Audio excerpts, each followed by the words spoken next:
இதுவரையும் 10-15 பேர் சாகடிச்சிருச்சு.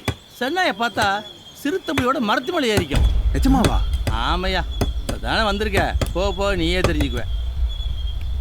75 பேர் வேலைக்கு வந்திருக்கிறானுங்க. 85 பேர்னு எழுதினா தான் நாம பிழைக்க முடியும். 10 பேர் காசு பாக்கெட். நீ பண்றது உனக்கே நல்லா இருக்கா? என்ன தம்பி?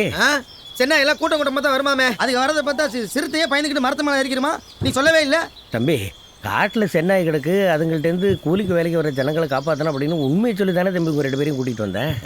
அது ரோசி பப்பி மாதிரி ஏதோ வீட்டில் வளர்க்குற நாயாக இருக்குன்னு நினச்சேன். ஐயோ, வீட்டில் வளர்க்குற நாய்க்கு போய் யாராவது சென்னாயின்னு பேர் வைப்பாங்களா? ஏன் ரீமாசன், ரியாசன், சுஸ்மிதாசன் அழகான நடிகைகளுக்கே சென்னுன்னு பேர் வைக்கும்போது நாய்க்கு வைக்க மாட்டாங்களா? அதெல்லாம் எப்படி இருந்துட்டு போகுது? நாங்கள் வந்து பார்த்து போட்டுக்கோங்க. நாங்கள் இன்றைக்கி ஊருக்கு தம்பி அது வந்து காட்டில் கஞ்சா செடி வைக்கிறதுக்காக இவனும் கிளப்பி விட்டு பொருளி தம்பி.